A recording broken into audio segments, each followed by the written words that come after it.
Hi, my name is Krista and I am a 20-year veteran of selling vintage. Today I'm going to tell you what I found this weekend, what I paid for each item, and what I think I will price it at on my Etsy store. So with that, let's get started. Okay, so the first thing I found I was really excited about. It is a mid-century chime. It's very heavy metal and it's got just some really great, a little bit loud, it's got some really great mid-century looks to it. It's fairly long, sorry, it's sort of tangled up, but you kind of get the idea. Anyway, I found this at an estate in Portland. A super fun estate. I waited a long time to get into this estate, 2 hours before getting into it, but it was worth it just for this bell. It was worth it. I paid $30 for this, and I will most likely price it at about $300 on my Etsy store. Okay, so this estate had a lot of metal, and in the same area, which was the patio, there was also a Solari bell. And in my last video, I talked a little bit about Paoli Solari, and this is one of his bells. This is a really big one, super heavy bronze bell. You can see it's got great mid-century decor on it, and it's got the famous mark right there. You can kind of see it. It's got a little bird poop on it. Anyway, I paid $30 for this guy.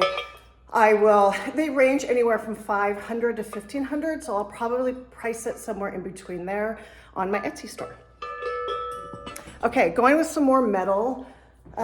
This estate had a lot of local artists, and this little sculpture was made by a guy by the name of Delbert Hodges. It's signed on the bottom. Very cool, brutalist vibes. It's a owl on the hunt. Just kind of a fun little piece. I paid $15 for it, and I think I'll price it at about $125. Okay, the last metal piece that I got is this plant stand. It actually had another vase on it, which I wasn't too excited about. So I just got the plant stand. I paid $5 for it, and I'll probably price it at about $68 on Etsy. Okay, I did end up buying a couple pieces of studio pottery, which, as I have said before, is my favorite thing to buy and sell. So the first piece I got, it was on the patio as well. And it just got great mid-century lines, great colors. It is marked, got a great mark. The artist is John Connors, and he is from Oregon. And I think I may have it sold. I have somebody who's interested in it.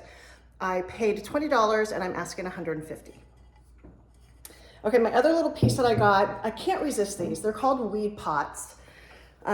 Any kind of pot that's round with a little spout like this, I can't resist. It's signed with an R. I'm not sure who the artist is. I paid $20. Depending on who it is, not sure what I price it at. If it's a no one, it's just a beautiful piece. And if I never find out who the artist is, I will probably price this at about $65. Okay, this little piece was just sort of a random pickup. It had been sitting there. I'd been in the sale for about, 45 minutes, saw it on the table, and I just think it's really cool. It's very artsy, sort of design, has a lot of design elements to it. I just thought it was really sweet. It was $5. I will probably price it between, $48 and $58 on my Etsy store. Okay, so that is it. I didn't get a ton of stuff. I only went to one sale, but it was super fun going to Portland. It's always fun to go to different cities. I did find a little Raya rug, which I don't have in the house right now, and that was $40. It's like 2 by 3, very small. I might price it at like $140. My one regret, which I can't also bring into the house, is this textile that when I was showing a friend the textile, it was like wool and there was some metal stuff in it. Very weird, very funky. He noticed that there were some moth larvae in it, moth larvae. So apparently to try and kill moth larvae, here's a tip. You're supposed to put it in a garbage bag and freeze it for 72 hours, and that will kill the larva eggs. So that's what I'm doing. I'm not bringing it into my home. I don't even know if I can sell it. So we'll see what happens. Anyway, that's all I have for today. Thanks for stopping by. If you'd like to take a look at my shop, it's called Back to Mod on Etsy. I also just started a Poshmark store that's also called Back to Mod. I don't have a ton of stuff on there, but if you want to give a look, it's Back to Mod. Thanks for stopping by.